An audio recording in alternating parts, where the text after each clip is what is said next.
जी हाँ गाइस, तो कैसे हैं आप सब। आज की वीडियो के अंदर हम क्रिएट करने वाले हैं एक नया फंक्शन SQLite डेटाबेस के अंदर जावास्क्रिप्ट के थ्रू, जो हमारे पास जो एग्जिस्टिंग डाटा है उसको अपडेट करेगा। आप हमारे पास देख सकते हैं एग्जिस्टिंग डाटा पड़ा हुआ है 9 तक, जिसके मैंने कुछ नेम ऐड किए हैं, कुछ प्रोडक्ट के नाम ऐड कर दिए हैं। तो हमारे पास अब उसको अपडेट करने का टाइम आया है। अपडेट हम उसको किस तरह से कर सकते हैं, एक फंक्शन हम क्रिएट करेंगे अपडेट के नाम से, UPDAT अपडेट। और इस फंक्शन के अंदर हम प्रोवाइड कर देंगे डेट इन द डाटाबेस। हाँ, ठीक हो गया। तो हम यहाँ करेंगे db.run एक यूज़ करेंगे, क्योंकि हमने सिर्फ उसको रन करना है, हमें कोई चीज़ निकालनी नहीं है, तो हम सिर्फ db.run यूज़ करेंगे।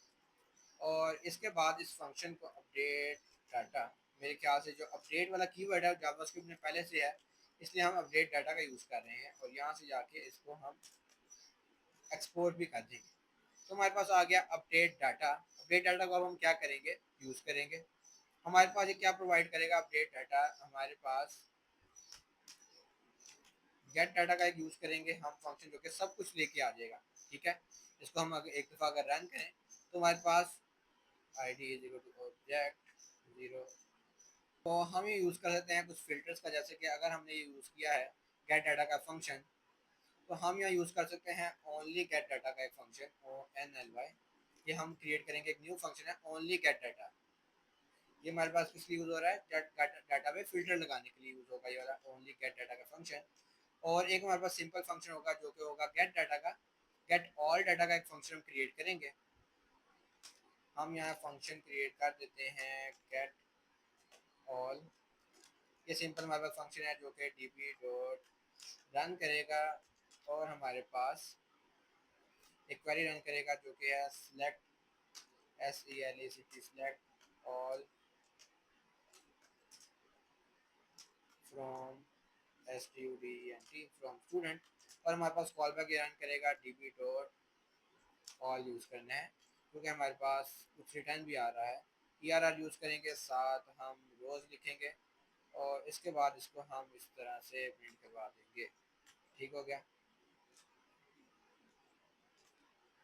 यह गेट ऑल का फंक्शन जो कि हमारे पास सब कुछ निकाल के देता है, कि हमारे पास सारा डाटा निकालने के लिए यूज़ होगा, क्या नाम है, गेट ऑल।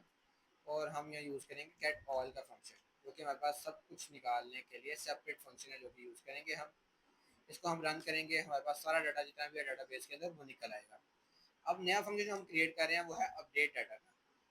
हम गए अपडेट डाटा वाले फंक्शन को यहाँ से निकाल के ले आए इस वाले कोड के अंदर, और अब हमने इसको रन किया अपडेट डाटा को, जहाँ हमने इसको किस तरह कुछ इस तरह से किया है कि हमारे पास डाटा नंबर 7 जो है, इसका हम नाम चेंज करना चाहते हैं। तो हम क्या प्रोवाइड करेंगे, एक ऑब्जेक्ट प्रोवाइड करेंगे। नेम क्या है, नेम है हमारे पास, हम नेम करेंगे, नाम हम नया भेजेंगे, नया नाम है उसका न्यू माइक, ये इसका नया नाम है। और हमने किस आईडी पे उसको चेंज करना है वो हम प्रोवाइड करेंगे, ID is equal to, ID क्या है 7। ठीक है, यानी कि बच्चा हमारे पास आया स्टूडेंट, हमने उसको कहा कि अपना रोल नंबर बताओ, उसने अपना रोल नंबर बताया, और हमने उसका नाम फिर चेंज कर दिया। बच्चे ने बताया अपना रोल नंबर है 7, तो उसने अपना उसका हमने फिर नाम चेंज कर दिया रोल नंबर 7 का। ठीक है, इसको हमने रन करना है। डाटाबेस के अंदर जाके इसको हम क्रिएट करेंगे किस तरह से, हमारे पास एक ऑब्जेक्ट आएगा जिसका नाम है obj। obj is equal to, एक एम्प्टी फंक्शन भी हो सकता है अगर डाटा नहीं आता तो। हम क्या करेंगे, let name is equal to obj dot name is equal to null. और यहाँ हमारे पास एज भी आ सकती है, हो सकता है कि बच्चा आए और कहे कि मैं सिर्फ एज चेंज करवानी है, तो उसके लिए हम यहाँ यहाँ तो कुछ नहीं करेंगे, सिंपल इस तरह प्रोवाइड कर देंगे। और उसके बाद हम यहाँ करेंगे db.run अपडेट। यहाँ हम लिखेंगे इसके अंदर update update student, STUDENT update student. Set एक हमारे पास कीवर्ड होता है, इसका स्ट्रक्चर आप देखते हैं, set name is equal to this, age is equal to this, where ID is equal to this. इसका पैरामीटर आप देख सकते हैं। अगर हमने सिर्फ नेम चेंज करना है तो हमें उसकी एज भी एंटर करनी होगी, लेकिन हम चाहते नहीं है ये। तो हम क्या कर सकते हैं, हम यहाँ इसको इस तरह से लिख सकते हैं, इफ अगर हमारे पास नेम है तो हम क्या क्वेरी यूज़ करेंगे, तो हम लिख देंगे QUERY query is equal to this. अगर हमारे पास सिर्फ नेम ऐड करवाना है उसने, तो हमारे पास क्वेरी क्या होगी, तो हमारे पास क्वेरी होगी ये सिर्फ नेम वाली, and age is equal to null. अगर हमारे पास नेम है और एज नहीं है तो हम ये वाली क्वेरी यूज़ करेंगे। अगर हमारे पास एज है और नेम नहीं है, यानी कि नेम जो है वो नल है, तो हम जो क्वेरी यूज़ करने वाले हैं वो है हमारे पास ये वाली एज वाली। और अगर हमारे पास दोनों हैं, यानी कि इफ़ एल्स इफ और उसके बाद एल्स, अगर हमारे पास दोनों हैं तो हम क्वेरी यूज़ करने वाले हैं QUERY क्वेरी, ये वाली। अगर हमारे पास दोनों हैं तो हम ये वाली क्वेरी यूज़ करने वाले हैं। और अब हम यहाँ क्वेरी को रन करेंगे, db.run,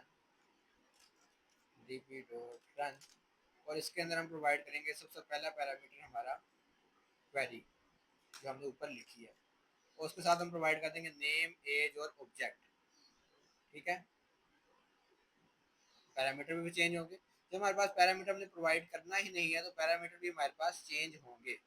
तो उसको हम इस तरह से यहाँ कर सकते हैं कि PARA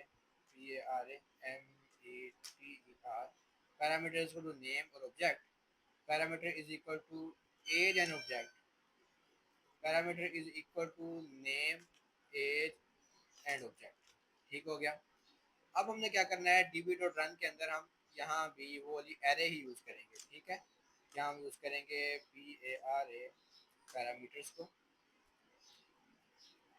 और हम उनका कॉल बैक बंद करेंगे। कॉल बैक के अंदर हम क्या करेंगे, अब अगर एरर आया तो एरर को लॉक कर दो, नहीं तो लिखो डाटा अपडेटेड सक्सेसफुल। ठीक है, ये हमारे पास अपडेट डाटा का एक हमने क्रिएट किया है। और भी इसके मेथड हो सकते हैं, लेकिन हमने सिंपल वाला क्रिएट किया है। रन किया, हमारे पास आ गया where ID is equal to null, query is not defined. ठीक है, इनके साथ हम नल यूज़ कर लेते हैं, लेट यूज़ कर लेते हैं।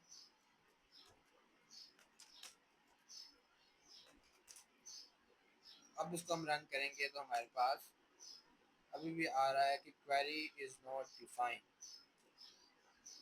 ठीक है, तो लेट हमने यूज़ किया है, इसका मतलब यह है कि हमारे पास ये ग्लोबल वेरिएबल नहीं बना, लोकल वेरिएबल बना। तो हम लेट क्वेरी और लेट पैरामीटर यहाँ से हम ऐड कर लें, ताकि हमारे पास ये ग्लोबल वेरिएबल है और इसको हम एंड पे जाके यूज़ कर सकें। ठीक है, डाटा अपडेटेड सक्सेसफुल। हम जाएंगे अपना SQL सर्वर के ऊपर, जाके रीलोड करेंगे और माइक की जगह न्यू माइक आ चुका है, यानी कि हमारे पास ये वाला फंक्शन जो अभी हमने क्रिएट किया है ये सही से काम कर रहा है। दोबारा आ जाते हैं इसके ऊपर और गेट ऑल का भी हम रन कर देते हैं, ताकि हमें बार बार SQL सर्वर पे ना जाना पड़े। ठीक हो गया। अब हम आते हैं इसके ऊपर, टर्मिनल के ऊपर। टर्मिनल के अंदर CLEAR क्लियर कर देते हैं एक दफ़ा। नेम मैंने चेंज करना है किसका, यानी कि मैं नेम चेंज करने वाला हूँ, मोबाइल रखूँगा नाम ID नंबर 1 का, ID नंबर 1 का।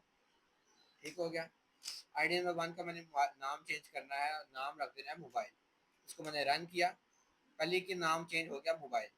तो यहाँ मैंने आपको लोगों को दिखाया था कि ये हमारे पास नेम चेंज हो रहा है। ठीक है, नेम हमारे पास प्रॉपर चेंज हो रहा है। इसी तरह हम करेंगे, अब हम करेंगे पहले का नाम चेंज करेंगे, एज रखेंगे हम 30 और नाम इसका सिर्फ जॉन कर देंगे। ठीक है, जॉन डीप नाम है और इसको हम चेंज करेंगे। तो अब जॉन नाम हो चुका है, चेंज हो चुका है। इसी तरह अगर हम नाम प्रोवाइड ना भी करें, सिर्फ एज चेंज करना चाहें तो एज हम इसकी डायरेक्ट यहाँ से 40 मैंने किया, फाइल को रन किया और एज इसकी 40 होगी बगैर किसी एरर के। अगली वीडियो में देखेंगे कि हम डाटा को किस तरह डिलीट कर सकते हैं। नेक्स्ट वीडियो आपको मिलेगी इसी प्लेलिस्ट के अंदर। मिलते हैं आपसे नेक्स्ट वीडियो के अंदर।